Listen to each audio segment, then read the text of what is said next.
அன்பு தமிழ் நெஞ்சங்களுக்கு வணக்கம். ஃபர்ஸ்ட் ஷோ நிகழ்ச்சிக்கு உங்களை அன்போடு வரவேற்கின்றேன். இன்றைய ஃபர்ஸ்ட் ஷோ நிகழ்ச்சியில பேட்டில் திரைப்படத்தின் திரை விமர்சனத்தை தெரிந்து கொள்ள போகிறோம். வாங்க நிகழ்ச்சிக்கு போவோம். கலைஞர்கள் மக்களுக்கானவர்கள். மக்களிடம் சம்பாதித்தாலும் மக்களுக்காக உழைக்கக்கூடிய, மக்களுக்கு ஒரு பிரச்சனை என்றால் முன்னே நின்று தனது கலை மூலம் மக்களை அரவணைத்து அதற்காக போராடச் சொல்பவர்கள். உண்மையான கலைஞர்கள் அப்படித்தான் இருப்பார்கள். சொந்த வாழ்க்கை, சுயநல வாழ்க்கை என்று இருக்க மாட்டார்கள். மக்களுக்காக வாழ்கிறவர்களே மக்கள் கலைஞர்கள் என்பார்கள். அப்படித்தான் இந்த படத்தின் கதை அமைந்திருக்கிறது.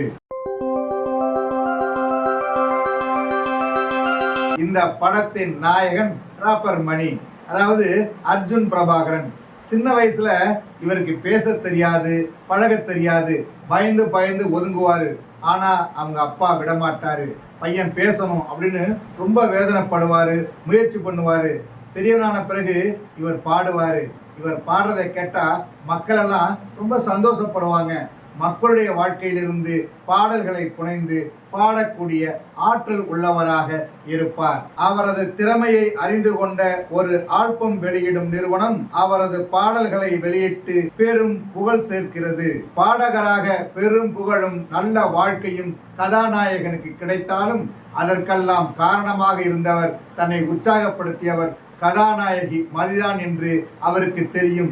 அதனால் அவர் மீது உயிரையே வைத்திருப்பார். மதி ஒரு தனியார் பள்ளியில் ஆசிரியராக இருக்கிறார். அந்த பள்ளியில் தரமான கல்வி தருவதாக கூறி மாணவர்களிடம் அதிக பணம் சம்பாதிக்கும் தாளாளர் சரியான ஆசிரியர்களை கொண்டு பள்ளியை நடத்துவதில்லை. குறைவான ஆசிரியர்கள் இருப்பதால் மாணவர்களுக்கு சரியான கல்வி கிடைக்கவில்லை. சில மாணவிகள் ரொம்ப வேதனைப்படுறாங்க, பரிதாபப்படுறாங்க. எப்படியாவது பாஸ் மார்க் வாங்கலான்னு சொந்தமா படிப்பாங்க, டியூஷன் எடுப்பாங்க. ஆனா முடியாது. இருந்தாலும் ஒரு மாணவி தற்கொலை செய்து கொள்கிறார்.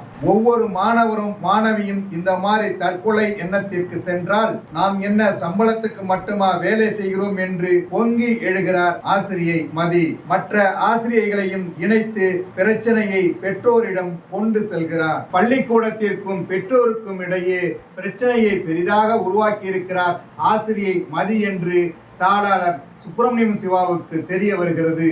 கோபப்படுகிறார், ஆத்திரமடைகிறார். அவரை அழைக்கிறார், அடிக்கிறார், சித்திரவதை செய்கிறார்.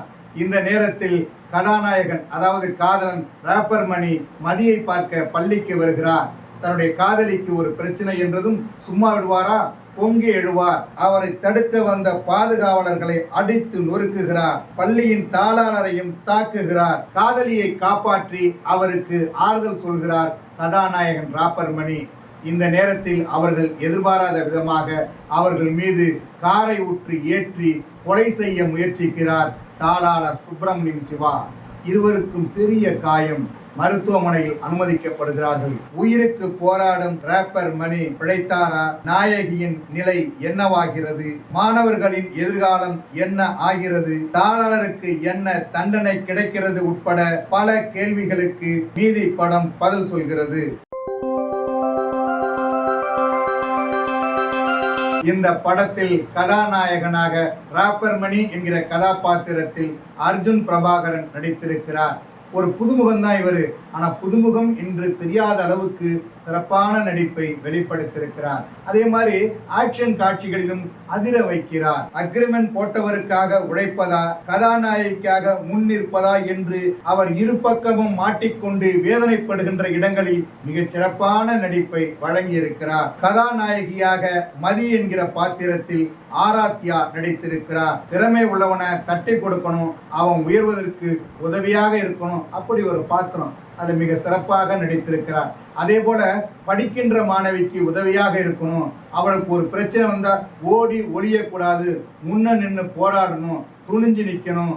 அதே மாதிரி பிரச்சனை வந்தா அதை எதிர்கொண்டு போராடணும் என்கிற அழுத்தமான பாத்திரம். அதற்கு பொருத்தமாக இருந்து அந்த பாத்திரத்தை வாழ வைத்திருக்கிறார் கதாநாயகி ஆராத்யா. நாயகனின் வளர்ச்சியில் உதவியாக இருக்கும் இன்னொரு நாயகியாக சுருதி நடித்திருக்கிறார். அவரது சகோதரராக நடித்திருப்பவர் வில்லனாக வந்து மிரட்டி இருக்கும் சுப்பிரமணியம் சிவா. காவல்துறை அதிகாரியாக வரும் சரவண சுப்பையா, மந்திரியாக வரும் முனிஷ்காந்த் என படத்தில் நிறைய பேர் நடித்திருக்கிறார்கள். இந்த படத்திற்கு ஆர் யுவராஜ் ஒளிப்பதிவு செய்திருக்கிறார். அவருடைய கடுமையான உழைப்பு படம் முழுக்க தெரிகிறது. பாடகர், பள்ளி என 2 விதமான கதை, அதை ஒன்றாக இணைத்து பரபரப்பான ஒரு படத்தை பார்க்க வைத்திருக்கிறார் படத்தொகுப்பாளர் காமேஷ். இந்த படத்திற்கு இசையமைத்திருக்கிறார் ஜீவா. திருப்பாடகன் சொல்றாங்களா, அது மாதிரி மக்களின் இசையை, துல்லிசையை இந்த படத்தில் பயன்படுத்தியிருக்கிறார். பாடலுக்காகத்தான் இந்த படத்தை எடுத்திருக்கிறார்கள். அதனால் அவருடைய உழைப்பு அபாரமாக இருக்கிறது. ஒவ்வொரு பாடலும் தாளம் போட வைக்கிறது. இந்த படத்தின் கதை எழுதி இயக்கியிருக்கிறார் நாராயணன். பெரிய பெரிய கட்டிடங்கள் எல்லாம் பள்ளிக்கூடங்கள் இல்லை, சிறந்த ஆசிரியர்களே சிறந்த பள்ளிக்கூடம். அப்படி ஒரு கதையை எடுத்துக்கொண்டு பரபரப்பான திரைக்கதையை உருவாக்கி அதில் இசையும் பிரச்சனையும் காதலுமாக இந்த படத்தை இயக்கி இருக்கிறார். கலைஞர்கள் மக்களோடு எப்படி பயணிக்க வேண்டும், பிரச்சனை என்றால் அவர்கள் கூடவே இருந்து உண்மையாக உழைக்க வேண்டும் என்கிற அழுத்தமான கருத்தையும் பதிவு செய்திருக்கிறார். அதே போல கலைஞர்கள் தங்கள் திறமையை அக்ரிமெண்ட்டுக்காக மாட்டிக்கொள்ளக் கூடாது, அவர்களிடம் சிறை இருப்பதை விட சுதந்திரமாக செயல்பட வேண்டும் என்கிற கருத்தையும் பதிவு செய்திருக்கிறார். இந்த படத்தில் நல்ல கருத்து இருக்குது, அதே மாதிரி நல்ல என்டர்டைன்மெண்ட் இருக்குது. பாடல்கள்ல அப்படி ரசிக்கலாம். அப்படி ஒரு பொழுதுபோக்கு படமாகவும் நல்ல கருத்தை சொல்லக்கூடிய படமாகவும் இந்த படம் வந்திருக்கிறது. அதாவது பட்ஜெட்ல இந்த படத்தை எடுத்திருக்கிறாங்க. படம் பார்க்கும்போது தெரியுது. இருந்தாலும் ஒரு நல்ல படத்தை கொடுக்க வேண்டும் என்று அவர்கள் அனைவரும் கடுமையாக உழைத்திருக்கிறார்கள். நடிகர்களையும் தொழில்நுட்ப கலைஞர்களையும் பாராட்டுவோம். அதே போல நல்ல படங்களை வரவேற்போம்.